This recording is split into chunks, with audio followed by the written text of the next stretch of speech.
ആദർശിനോട് പറയാണ്, അനാമികയുടെ അച്ഛൻ പറഞ്ഞിട്ടുണ്ട് മുത്തശ്ശനെ നോക്കാനായിട്ട് ഒരു ഡോക്ടർ വരുന്നുണ്ടെന്ന്. അദ്ദേഹം ബോംബെയിലുള്ള ഡോക്ടറാ, വലിയ പ്രശസ്ത ഉള്ള ഡോക്ടറുണ്ട്. അച്ഛൻ്റെ കാര്യമൊക്കെ പറഞ്ഞപ്പോൾ അദ്ദേഹം നോക്കിക്കൊള്ളാന്ന് പറഞ്ഞു. അത് മാത്രമല്ല ചെറിയ ചാൻസും ആ ഡോക്ടർ പറയുന്നുണ്ട്. അപ്പോൾ ആദർശ് പറഞ്ഞു, ആഹാ നല്ല കാര്യമാണല്ലോ, എത്രയും പെട്ടെന്ന് മുത്തശ്ശന് രോഗം ഭേദമാക്കണം, എങ്ങനെയെങ്കിലും മുത്തശ്ശനെ ജീവിതത്തിലേക്ക് തിരിച്ചു കൊണ്ടുവരണം എന്ന് ആദർശ് പറയുന്നുണ്ട്. അപ്പോൾ അനി പറയാണ്, അതിന് മുത്തശ്ശന് ഡോക്ടറുടെ സേവനം മാത്രം പോരാ, കുറച്ച് മനസ്സമാധാനം കൂടി വേണം. മുത്തശ്ശന്റെ ജീവനാണ് നയനേച്ചി എന്ന് ആദർശേട്ടൻ അറിയാലോ, പിന്നെ എന്തിനാ ആദർശേട്ടൻ ഇങ്ങനെയൊക്കെ നയനേച്ചിട്ട് കാണിക്കുന്നത്? അപ്പോഴേക്കും ആദർശ് പറയാണ്, നീ മുത്തശ്ശന്റെ കാര്യം മാത്രം പറഞ്ഞാൽ മതി, അവളുടെ കാര്യം പറയണ്ട. ഇന്നലെ എന്തിനാ ഏട്ടത്തിന്റെ ഫോൺ നമ്പർ ബ്ലോക്ക് ചെയ്തത്? അത് മുത്തശ്ശൻ അറിഞ്ഞു. ഓഹോ, അതപ്പം നിന്റെ ചെവിയിൽ എത്തിച്ചതെന്ന് ചോദിക്കുമ്പം എത്തിച്ചതൊന്നും അല്ല, ഞാൻ കേട്ടതാ മുത്തശ്ശിയോട് പറയുന്നത്. അത് മാത്രമല്ല ഏട്ടത്തെയും ആരോടും പറഞ്ഞിട്ടില്ല എന്ന് പറയുന്നുണ്ട്. എന്തായാലും ആ ഡോക്ടർ നാളെ വരുന്നുണ്ട്. ആ ഡോക്ടറെ കണ്ടുകഴിഞ്ഞാൽ ചെറിയ പോസിബിലിറ്റീസ് ഒക്കെ ഉണ്ട്. അവർ നമ്മുടെ ബോംബെ ഷോറൂമിലെ കസ്റ്റമേഴ്സാ.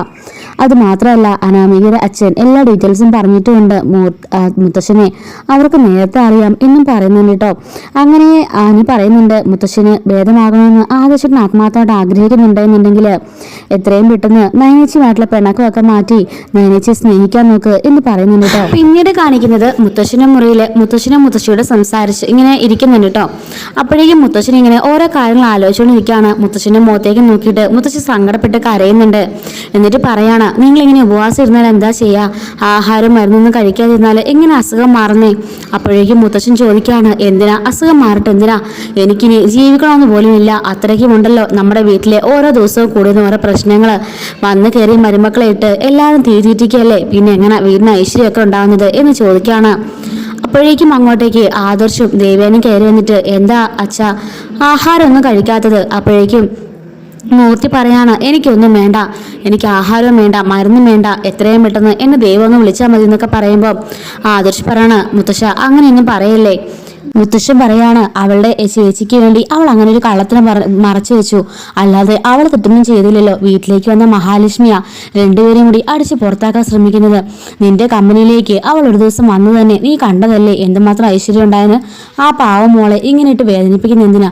അപ്പോഴേക്കും മുത്തശ്ശൻ ചോദിക്കുകയാണ്, നീ എന്തിനാ അവളുടെ നമ്പർ ബ്ലോക്ക് ആക്കിയത്? അത് അച്ഛാ ഞാൻ ബ്ലോക്കൊന്നും ആക്കിയില്ല, അവളെ എൻ്റെ മരുന്നിന്റെ കാര്യം പറയാനാണ് വിളിച്ചത്, അതുപോലും അറിയാൻ നിനക്ക് സമയമില്ലല്ലോ എന്ന് പറയുന്നുണ്ട്. എന്നിട്ട് പറയാണ്, വേണ്ട എനിക്കിനി ഒന്നും കേൾക്കണ്ട, ഞാനിവിടുന്ന് പോയാലും എൻ്റെ നയനമോളെ ഇവിടെ കാണണം, ഞാൻ മരിച്ചാലും എൻ്റെ നയനമോൾ ഇവിടെ കാണണം, എനിക്ക് ഒരു ഡോക്ടറെ കാണണ്ട, എനിക്കൊരു ആഹാരം വേണ്ട, എനിക്കൊന്നും വേണ്ട എന്നൊക്കെ പറയുന്നുണ്ട്. അപ്പോഴേക്കും ആദർശ്, അച്ഛാ അങ്ങനെയൊന്നുമില്ല, ഞാൻ ശ്രദ്ധിച്ചോളാം എന്നൊക്കെ പറയുന്നുണ്ട്. അപ്പോഴേക്കും മുത്തശ്ശി പറയാണ്, നീ തെറ്റൊന്നും ചെയ്തിട്ടില്ലേ, നീ ഇന്ന് ആലോചിച്ച് നോക്ക്, നീ എന്തുമാത്രം വലിയ തെറ്റാ ചെയ്തതെന്ന്. അതൊക്കെ ഞങ്ങൾക്കറിയാം, ഇനി അതൊന്നും ഞങ്ങളെ കൊണ്ട് പറയിക്കണ്ട എന്നൊക്കെ പറയുമ്പം ആദർശ് ആലോചിക്കാണ്, മുത്തശ്ശിയൊക്കെ എന്ത് കാര്യത്തെക്കുറിച്ചാണ് ഈ പറഞ്ഞതെന്ന്. എന്നിട്ട് മുത്തശ്ശൻ പറയുന്നുണ്ട്, അമ്മായിമ്മ പോലെ എന്ന് പറയുന്ന സാധനം ഈ കാലം തുടങ്ങിയ കാലം മുതലേ ഉണ്ട്, അതൊക്കെ എല്ലാ വീട്ടിലും സർവ്വസാധാരണമായിട്ട് നടന്നു വന്നുകൊണ്ടിരിക്കുന്നതാ, ആചാരം പോലെ. അപ്പോഴാ ഇവിടെയും അതുപോലെ തന്നെ തുടങ്ങിയത്. അതിന് സാരമൊന്നുമില്ല, പക്ഷെ ഓരോ ഭർത്താക്കന്മാരും അവർ അമ്മയറിയാതെ ഭാര്യയെ അടക്കി പിടിക്കും. അപ്പോഴാ ഒരു പെണ്ണിന് ഏറ്റവും വലിയ വിജയം. ഇവിടെ പക്ഷെ അങ്ങനെയല്ല നടക്കുന്നത്. അവളെ നിന്നോട് വിവാഹം കഴിക്കാൻ പറഞ്ഞത് ഞാനാ, അല്ലാതെ ആ പാവം പെൺകുട്ടി എന്ത് തെറ്റാ ചെയ്തത്? അവൾ ഒരു തെറ്റും ചെയ്തിട്ടില്ല. അങ്ങനെയുള്ള നിനക്ക് അവളെ സ്നേഹിക്കാൻ കഴിയില്ലെങ്കിൽ നീ ഇനി എന്നെ സ്നേഹിക്കേണ്ട, എൻ്റെ കാര്യം ആരും അറിയണ്ട, രണ്ടുപേരും ഇവിടെ നിന്ന് ഇറങ്ങിപ്പോയിക്കോ എന്ന് പറയുന്നുണ്ട് കേട്ടോ. അങ്ങനെ അവിടുന്ന് ഇറങ്ങിയതിന് ശേഷം ആദർശ് പറയാണ്, ഞങ്ങളെ കൊച്ചുമക്കളെന്ന് പറഞ്ഞാൽ മുത്തശ്ശന് ജീവനായിരുന്നു, പക്ഷെ ഇപ്പം ഞങ്ങളെക്കാട്ടിലൊക്കെ ഇഷ്ടം ആ നയനേനെയാ. ഞാൻ എന്താ അമ്മയെ ചെയ്യേണ്ടത്? പലതവണയും അമ്മയോട് ഞാൻ പറയാൻ ഒരുങ്ങിയിട്ടുണ്ട്. ഇപ്പൊ എനിക്ക് സമാധാനമായി, അമ്മയ്ക്ക് കാര്യങ്ങളെല്ലാം തന്നെ അറിയാമല്ലോ എന്ന് പറയുന്നു. അപ്പോഴേക്കും ദേവന് പറയാണ്, എൻ്റെ മോൻ എന്തുമാത്രം സഫർ ചെയ്തെന്നുള്ളത് അമ്മയ്ക്ക് മനസ്സിലായി. ഇനി മുത്തശ്ശന് വേണ്ടിയിട്ട് നമ്മളെല്ലാം കണ്ടില്ല കേട്ടില്ല നടിക്കണം, നീ നയനെ സ്നേഹിക്കണം എന്ന് പറയുന്നുണ്ട്. അപ്പോഴേക്കും ആദർശ് പറയാണ്, അമ്മയ്ക്ക് ഞാനൊരു വാക്ക് തന്നിട്ടില്ലേ അമ്മേ, അതല്ലേ എനിക്ക് ചെയ്യാൻ പറ്റുള്ളൂ. അപ്പോഴേക്കും ദേവേനി പറയുന്നുണ്ട്, നീ മുത്തശ്ശന് വാക്ക് കൊടുത്തിട്ടില്ലേ, അവളെ നോക്കിക്കോളാം, അവളെ കളയില്ല, അവളെ സ്നേഹിച്ചോളാം എന്നൊക്കെ, ആ വാക്ക് നിനക്ക് പാലിക്കണ്ടേ? അപ്പൊ ആദർശ് ചോദിക്കുകയാണ്, ഞാൻ നിങ്ങൾക്ക് രണ്ടുപേർക്കും വാക്ക് തന്നു, ഞാൻ 6 വാക്ക് അമ്മയെ പാലിക്കണ്ടേ? അപ്പോഴേക്കും ദേവേനി പറയുന്നുണ്ട്, വയസ്സിൽ മൂത്തവരുടെ വാക്ക് അതാ പാലിക്കേണ്ടത്. അതുകൊണ്ട് തന്നെ മോൻ ഇനി മുതൽ അവളെ സ്നേഹിച്ചു തുടങ്ങണം, അവളുടെ ബ്ലോക്കൊക്കെ അങ്ങ് മാറ്റിയേക്ക്. നമ്മുടെ മുത്തശ്ശനെ നമുക്ക് വലുത്, മുത്തശ്ശനില്ലാത്ത ഈ ഒരു അനന്തപുര തറവാട് അമ്മയ്ക്ക് ചിന്തിക്കാൻ പോലും സാധിക്കില്ല. അതുകൊണ്ട് എൻ്റെ മോൻ ഇനി മുത്തശ്ശനെ സങ്കടപ്പെടുന്ന ഒരു രീതിയിലും പെരുമാറുകയോ പ്രവർത്തിക്കുകയോ ഒന്നും ചെയ്യരുത് എന്ന് പറയുന്നുണ്ട്. അങ്ങനെ ആദർശ് ശരിയെന്ന് പറയുന്നുണ്ട് കേട്ടോ. പിന്നീട് കാണിക്കുന്നത് ജലജനെയും അഭിനയമാണ്. അഭി പറയുന്നുണ്ട്, അമ്മേ എനിക്കൊരു 5 ലക്ഷം രൂപ വേണം. എന്തിനാ നിനക്കിപ്പോൾ കാശ്? ആ നവ്യനെ ജീവിതത്തിൽ നിന്നും ഒഴിവാക്കാൻ വേണ്ടിയിട്ടാന്ന് പറയുമ്പം നീ ഈ കാര്യം പറഞ്ഞ് കുറേ ക്യാഷ് കൊണ്ടുപോയി. നിന്നെ പറ്റിച്ച് ആ ഗുണ്ടകൾ ആ ക്യാഷുമായിട്ട് പോയി നിന്നെ തലതല്ലി പൊട്ടിച്ചിട്ട് അവന്മാരെ രക്ഷപ്പെട്ടു. നീയെ മന്ദബുദ്ധി. അതുകൊണ്ട് നിന്നെ കൊണ്ട് ഒരു കാര്യം നടക്കില്ല. ക്യാഷ് ഉണ്ടെങ്കിലും ഞാൻ നിനക്കൊരു ചില്ലി കാശ് പോലും തരില്ല. എനിക്കറിയാം അവളെ എന്താ ചെയ്യേണ്ടതെന്ന്, ഞാൻ ചെയ്തോളാം. അതിന് നീ വരണ്ട എന്ന് പറയുന്നുണ്ട് കേട്ടോ. എന്നിട്ട് അവളെ എന്തെങ്കിലും ചെയ്യുന്നുണ്ടെങ്കിൽ അത് ഞാൻ ചെയ്തോളാം. എനിക്ക് വന്നുപെട്ട ഒരു മന്ദബുദ്ധിയാ നീ എന്നൊക്കെ പറഞ്ഞിട്ട് ജലജ ദേഷ്യപ്പെടുന്നുണ്ട്. ഇപ്പൊ കണ്ടില്ലേ, എല്ലാവരും മുമ്പിൽ നാണം കിട്ടില്ലേ? സ്വന്തം ഭാര്യ ഗർഭിണിയാണെന്നും പോലും കണ്ടുപിടിക്കാൻ പറ്റാത്ത കഴിവേട്ട ഒരു ഭർത്താവാ നീ എന്നും പറഞ്ഞിട്ട് ദേവി അവിടുന്ന് ജലജ ദേഷ്യപ്പെട്ട് അകത്തേക്ക് കയറി. കൊച്ചുമക്കളെന്ന് പറഞ്ഞാൽ മുത്തശ്ശിന് ജീവനായിരുന്നു. പക്ഷെ ഇപ്പം ഞങ്ങളെക്കാട്ടിലൊക്കെ ഇഷ്ടം ആ നയനേനെയാ. ഞാൻ എന്താ അമ്മയെ ചെയ്യേണ്ടത്? പലതവണയും അമ്മയോട് ഞാൻ പറയാൻ ഒരുങ്ങിയിട്ടുണ്ട്. ഇപ്പൊ എനിക്ക് സമാധാനമായി. അമ്മയ്ക്ക് കാര്യങ്ങളെല്ലാം തന്നെ അറിയാമല്ലോ എന്ന് പറയുന്നു. അപ്പോഴേക്കും ദേവനി പറയാണ്, എൻ്റെ മോൻ എന്തുമാത്രം സഫർ ചെയ്തെന്നുള്ളത് അമ്മയ്ക്ക് മനസ്സിലായി. ഇനി മുത്തശ്ശിന് വേണ്ടിയിട്ട് നമ്മളെല്ലാം കണ്ടില്ല കേട്ടില്ല നടിക്കണം. നീ നയനെ സ്നേഹിക്കണം എന്ന് പറയുന്നുണ്ട്. അപ്പോഴേക്കും ആദർശ് പറയാണ്, അമ്മയ്ക്ക് ഞാനൊരു വാക്ക് തന്നിട്ടില്ലേ അമ്മേ, അതല്ലേ എനിക്ക് ചെയ്യാൻ പറ്റുള്ളൂ. അപ്പോഴേക്കും ദേവേനി പറയുന്നുണ്ട്, നീ മുത്തശ്ശിന് വാക്ക് കൊടുത്തിട്ടില്ലേ? അവളെ നോക്കിക്കോളാം, അവളെ കളയില്ല, അവളെ സ്നേഹിച്ചോളാം എന്നൊക്കെ. ആ വാക്ക് നിനക്ക് പാലിക്കണ്ടേ? അപ്പൊ ആദർശ് ചോദിക്കുകയാണ്, ഞാൻ നിങ്ങൾക്ക് 2 പേർക്കും വാക്ക് തന്നു, ഞാൻ 6 വാക്ക് അമ്മയെ പാലിക്കണ്ടേ? അപ്പോഴേക്കും ദേവേനി പറയുന്നുണ്ട്, വയസ്സിൽ മൂത്തവരുടെ വാക്ക് അതാ പാലിക്കേണ്ടത്. അതുകൊണ്ട് തന്നെ മോൻ ഇനി മുതൽ അവളെ സ്നേഹിച്ചു തുടങ്ങണം. അവളുടെ ബ്ലോക്കൊക്കെ അങ്ങ് മാറ്റിയേക്ക്. നമ്മുടെ മുത്തശ്ശനെ നമുക്ക് വലുത്. മുത്തശ്ശനില്ലാത്ത ഈ ഒരു അനന്തപുര തറവാട് അമ്മയ്ക്ക് ചിന്തിക്കാൻ പോലും സാധിക്കില്ല. അതുകൊണ്ട് എൻ്റെ മോൻ ഇനി മുത്തശ്ശനെ സങ്കടപ്പെടുന്ന ഒരു രീതിയിലും പെരുമാറുകയോ പ്രവർത്തിക്കുകയോ ഒന്നും ചെയ്യരുത് എന്ന് പറയുന്നുണ്ട്. അങ്ങനെ ആദർശ് ശരിയെന്ന് പറയുന്നുണ്ട് കേട്ടോ. പിന്നീട് കാണിക്കുന്നത് ജലജനെയും അഭിനയമാണ്. അഭി പറയുന്നുണ്ട്, അമ്മേ എനിക്കൊരു 5 ലക്ഷം രൂപ വേണം. എന്തിനാ നിനക്കിപ്പോൾ കാശ്? ആ നവ്യനെ ജീവിതത്തിൽ നിന്നും ഒഴിവാക്കാൻ വേണ്ടിയിട്ടാന്ന് പറയുമ്പം നീ ഈ കാര്യം പറഞ്ഞ് കുറേ ക്യാഷ് കൊണ്ടുപോയി. നിന്നെ പറ്റിച്ച് ആ ഗുണ്ടകൾ ആ ക്യാഷുമായിട്ട് പോയി നിന്നെ തലതല്ലി പൊട്ടിച്ചിട്ട് അവന്മാരെ രക്ഷപ്പെട്ടു. നീയെ മന്ദബുദ്ധി. അതുകൊണ്ട് നിന്നെ കൊണ്ട് ഒരു കാര്യം നടക്കില്ല. ക്യാഷ് ഉണ്ടെങ്കിലും ഞാൻ നിനക്കൊരു ചില്ലി കാശ് പോലും തരില്ല. എനിക്കറിയാം അവളെ എന്താ ചെയ്യേണ്ടതെന്ന്, ഞാൻ ചെയ്തോളാം. അതിന് നീ വരണ്ട എന്ന് പറയുന്നുണ്ട് കേട്ടോ. എന്നിട്ട് അവളെ എന്തെങ്കിലും ചെയ്യുന്നുണ്ടെങ്കിൽ അത് ഞാൻ ചെയ്തോളാം. എനിക്ക് വന്നുപെട്ട ഒരു മന്ദബുദ്ധിയാ നീ എന്നൊക്കെ പറഞ്ഞിട്ട് ജലജ ദേഷ്യപ്പെടുന്നുണ്ട്. ഇപ്പൊ കണ്ടില്ലേ, എല്ലാവരും മുമ്പിൽ നാണം കിട്ടില്ലേ? സ്വന്തം ഭാര്യ ഗർഭിണിയാണെന്നും പോലും കണ്ടുപിടിക്കാൻ പറ്റാത്ത കഴിവേട്ട ഒരു ഭർത്താവാ നീ എന്നും പറഞ്ഞിട്ട് ദേവി അവിടുന്ന് ജലജ ദേഷ്യപ്പെട്ട് അകത്തേക്ക് കയറി പോവാണ്.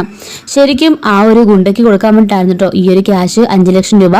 പക്ഷെ അത് കൊടുക്കില്ലെന്ന് പറഞ്ഞുകൊണ്ട് തന്നെ ആബി അവിടെ ദേഷ്യപ്പെട്ട് നിൽക്കുന്നുണ്ട്. ഇതേ സമയത്ത് തന്നെ നയന എന്തോ ഇങ്ങനെ തുന്നിക്കൊണ്ടിരിക്കുകയായിരുന്നു. അപ്പോഴേക്കും അങ്ങോട്ടേക്ക് ആദർശ് വന്നിട്ട്, നയന സോറി, നിനക്ക് പിണക്കമാണോ എന്ന് ചോദിക്കുന്നുണ്ട്. എന്തിനാ ആദർശേട്ടാ ഇങ്ങനൊരു കള്ള നാടകം എന്ന് ചോദിക്കുകയാണ്. അല്ല, നാടകമൊന്നും അല്ല, ഞാൻ നീ വിളിച്ചപ്പോൾ കണ്ടില്ലെന്ന് പറയുന്നുണ്ട്.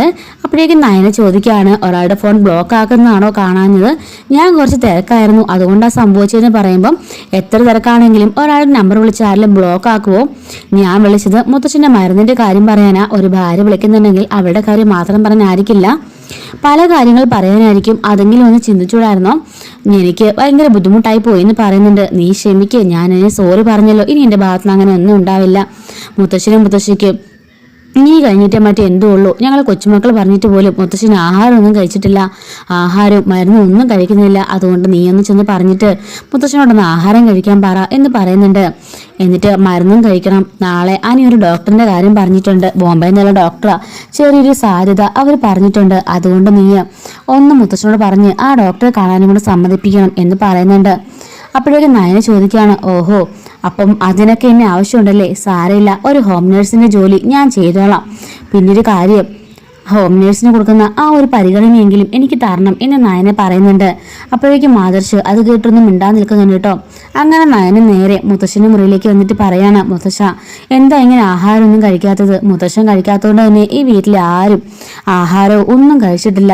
നാളെ അനിയന് പറഞ്ഞൊരു ഡോക്ടർ വരുന്നുണ്ട്, ആ ഡോക്ടറെ മുത്തശ്ശൻ കാണണം, ആഹാരവും കഴിക്കണം എന്ന് പറയുമ്പോഴേക്ക് മുത്തശ്ശൻ പറയാണ്, മോള് പറഞ്ഞാൽ ഈ മുത്തശ്ശൻ എന്ത് മനസ്സിരിക്കുമെന്ന് പറയുന്നുണ്ട്.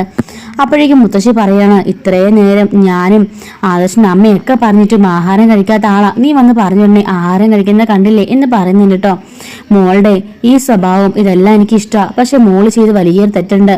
മോളുടെ ചേച്ചിക്ക് വേണ്ടിയാണെങ്കിൽ പോലും നീ ആ സത്യം ആദ്യം എല്ലാവരും തുറന്ന് പറയേണ്ടതായിരുന്നു. അന്നേ ചെറുതായിട്ട് കഴിഞ്ഞു പോകേണ്ട വിഷയമാ ഇന്നിപ്പോൾ ഇത്രയും വലുതായത് എന്ന് പറയുന്നുണ്ട് കേട്ടോ. നിന്റെ ബ്ലോക്ക് ഓൺ മാറ്റിയോ എന്ന് ചോദിക്കുമ്പം അത് ആദേശേട്ടൻ ബ്ലോക്കൊന്നും ആക്കിയതല്ല, അത് അറിയാതെ കട്ടായി പോയതെന്ന് പറയുമ്പം നീ എന്നോട് കള്ളത്തിലൊന്നും പറയണ്ട, അവനെ നീ സൈഡ് പിടിക്കാനും നോക്കണ്ടെന്ന് പറയുന്നുട്ടോ. എന്നിട്ട് നയനെ പറയാണ് അത്രയും വലിയ ഒരു കടയുടെ ഉടമസ്ഥനാക്കി മുത്തശ്ശൻ ആദേശേട്ടനാക്കിയിട്ടുണ്ടെങ്കിൽ അത്രമാത്രം കഴിവുണ്ടായിട്ടല്ലേ, അതുകൊണ്ട് ആദേശേട്ടൻ ഒരു തെറ്റും ചെയ്തിട്ടില്ല, തെറ്റൊക്കെ എൻ്റെ ഭാഗത്താ. അത്രയും വലിയൊരു ഒരു ജോലിയുടെ ടെൻഷനൊക്കെ തലയെ കെട്ടിക്കൊണ്ട് നടക്കുന്ന ആളല്ലേ, അപ്പം ആളെ കുറച്ചുകൂടി ഞാൻ ശ്രദ്ധിക്കണമായിരുന്നു, അദ്ദേഹത്തിൻ്റെ കാര്യങ്ങളൊക്കെ ചെയ്തു കൊടുക്കണമായിരുന്നു. അദ്ദേഹത്തിൻ്റെ സത്യം മറച്ചു തന്നെ ഞാൻ ചെയ്ത വലിയൊരു ചതിയല്ലേ, അങ്ങനെ ചെയ്യാൻ പാടില്ലായിരുന്നു എന്നൊക്കെ പറഞ്ഞ് ആദർശിനെ നയനെ സപ്പോർട്ട് ചെയ്ത് സംസാരിക്കുന്നത്. ആദർശ് വെളിയിൽ നിന്ന് കേൾക്കാൻ കേട്ടോ. എന്നിട്ട് മുത്തശ്ശൻ ആഹാരം കഴിക്കാമെന്ന് പറഞ്ഞ പാടെ തന്നെ ആദർശ് ഞെട്ടിപ്പോവാണ് കേട്ടോ. ഇത്രയും പേരും പറഞ്ഞിട്ട് കേൾക്കാഞ്ഞത് അവൾ ഒറ്റയാൾ പറഞ്ഞപ്പോൾ കേട്ടല്ലോ എന്ന് പറഞ്ഞിട്ട് ഞെട്ടിപ്പോകുന്നുണ്ട്. എന്നിട്ട് മുത്തശ്ശൻ പറയാണ് എനിക്ക് മോളൊരു വാക്ക് തന്നാൽ മാത്രമേ ഞാൻ ഈ ആഹാരമൊക്കെ കഴിക്കുള്ളൂ എന്ന് പറയാണ്.